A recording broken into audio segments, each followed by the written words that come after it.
जय श्री महाकाल। स्वागत है आपका मेरे चैनल द क्वांटम क्वेस्ट में।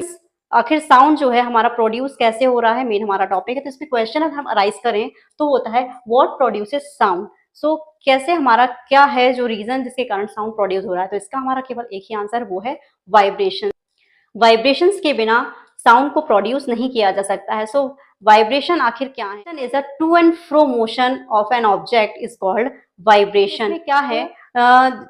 जैसे वाइब्रेशन एंड ऑसिलेशन है, ये दोनों चीजें क्या है, एक सेम थिंग होता है। जब वाइब्रेशंस होते हैं किसी भी ऑब्जेक्ट में, किसी भी बॉडी में, तो वाइब्रेशंस की जो फ्रिक्वेंसी होती है वो बहुत ज्यादा हाई होती है। हाई फ्रिक्वेंसी के कारण उनमें साउंड जो होती है जनरेट हो जाती है। साउंड को वो क्या करते हैं, प्रोड्यूस कर देते हैं। लेकिन जो ऑसिलेशंस होते हैं, ऑसिलेशंस में क्या होता है, इनका जो इंटेंसिटी होती है, इनकी जो फ्रिक्वेंसी होती है वो बहुत ज्यादा लो होती है, जिसके कारण ये साउंड को प्रोड्यूस नहीं कर पाते हैं। जैसे कि हम एग्जाम्पल के लिए लें, जैसे हम पत्थर को, जब हम नदी किनारे बैठे हैं, हम पत्थर कभी फेंकते हैं तो हम क्या देखते हैं कि उसके चारों तरफ एक सर्कुलर फॉर्म में वाइब्रेशंस, जो उसकी तरंगे हैं वो क्रिएट हो जाती हैं, जो वेव्स हैं वो क्रिएट हो जाती हैं। तो ये पत्थर को पानी में जैसे ही हमने डाला तो वो क्या है, पत्थर तो नीचे पहुंच गया, लेकिन उसकी वाइब्रेशंस इतनी हाई हो जाती हैं कि वो क्या है, अपने चारों तरफ सरफेस में क्या है, वेव्स को, वाइब्रेशंस को क्रिएट कर देती हैं।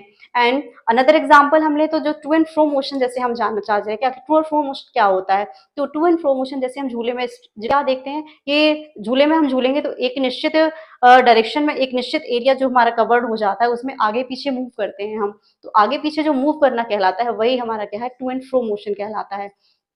पेंडुलम में भी यही होता है। तो पेंडुलम में भी क्या होता है, टू एंड फ्रो मोशंस होते हैं, इसलिए ये दोनों चीजें सेम है। लेकिन वाइब्रेशंस में क्या होता है, इनकी फ्रिक्वेंसी बहुत हाई होती है, इनकी इंटेंसिटी बहुत हाई होती है, जिसके कारण साउंड को प्रोड्यूस कर देते हैं। ऑसिलेशंस की जो फ्रिक्वेंसी होती है, उसकी जो इंटेंसिटी होती है वो बहुत ही ज्यादा लो होती है, जिसके कारण वो क्या है, साउंड को प्रोड्यूस नहीं कर पाते हैं, पाएंगे। So therefore oscillations can not produce sound, इसीलिए ऑसिलेशंस है वो साउंड को प्रोड्यूस नहीं कर पाते हैं। अब बात तो जहां तक हमने बात की, जैसे कि साउंड की, साउंड हमने समझ लिया कि क्या है, वो वाइब्रेशंस के थ्रू साउंड जनरेट होती है, ये भी हमने जान लिया।